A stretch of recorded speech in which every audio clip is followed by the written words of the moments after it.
Uh, yeah, yeah.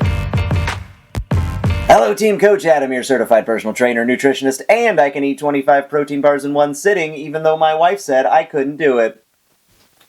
Or did she say I shouldn't do it? I don't know. She says a lot of things. Anyways, this is part 3 of our fat burn series. We already touched upon the importance of step count as well as liquids to avoid. Today we're moving on to exercise, specifically what's the best exercise to burn fat. Well, that's easy, right? I should do a lot of intense cardio, get that heart rate up sky high for as long as I can, and lose so much weight so fast people will think I'm gravely ill.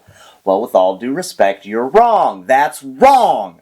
Well, not about the calorie burn. High-intensity cardio does burn calories, but not without risks. Now, here's why. All exercises use a combination of fat and carbs to provide the energy needed to complete the efforts. High-intensity cardio burns carbs, specifically glucose, which is a sugar, through a process called glycolysis. The body needs energy quick, and that's the most efficient way for the body to pull it. If that workout is prolonged, you're depleting these sugar stores, so when it's over, the hunger hormone ghrelin becomes all mob boss-like, saying, "Hey, that's a nice mood you got there. Be a real shame if it got hangry."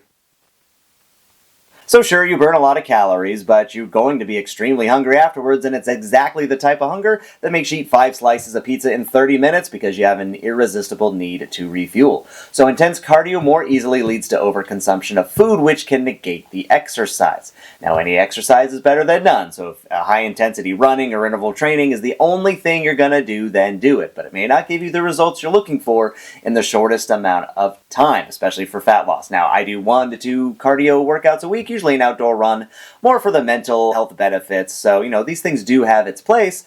But for fat loss, the best strategy is to burn more fat than carbs during the workout, and that hunger response is far more muted. So to do that, we need our heart rate to be in the fat burn zone for most of the time. And we get that with lower intensity exercise. So if high intensity cardio or interval training is a blowtorch, low to moderate intensity is a Zippo lighter. It's the tortoise, not the hare.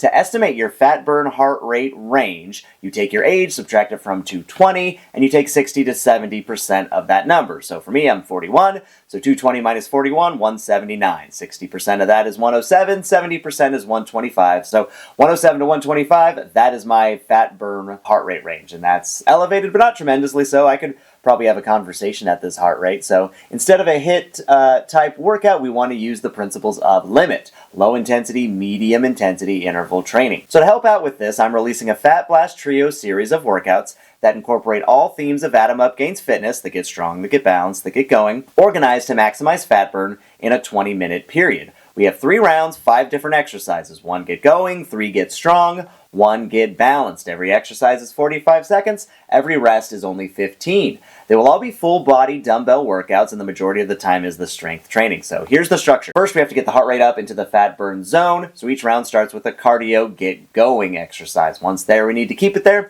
So the next 3 exercises are get strong strength exercises, which use compound movements working at least 2 muscle groups at a time. For example, the first workout in the series, which is already posted on our channel, has a squat curl, a bridge press, a lunge with a rotation, right? No single movements here, and that helps keep the heart rate elevated into our target zone.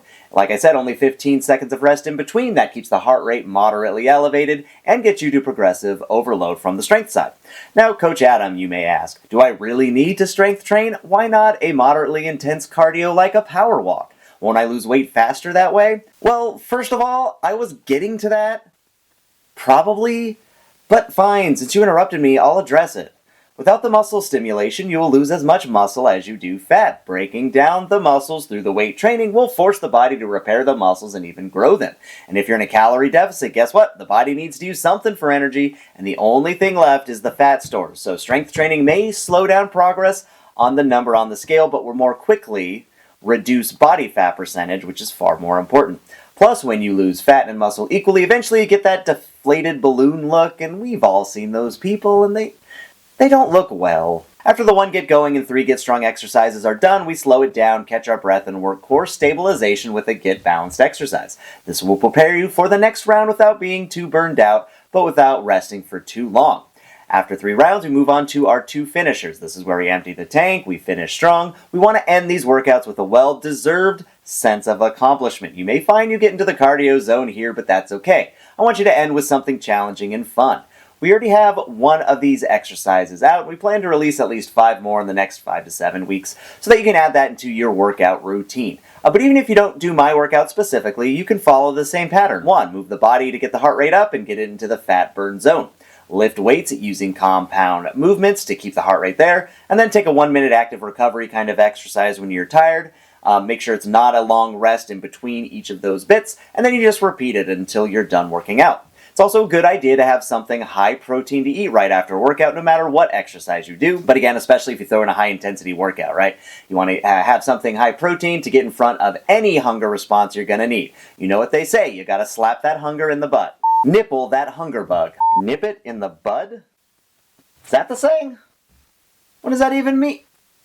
It's a flower reference. Alright, there you go. Adam, kids are on fire again. As you know, the sound of my wife calmly mentioning our kids are in danger means that once again we are out of time, so join us in the next video where we'll discuss foods to avoid. It's a big one, so subscribe and click the bell for notifications to get it when it's ready. Like this video, share it, all that good stuff. This is Coach Adam from Adam Up Gains Fitness. Get strong, get balanced, get going.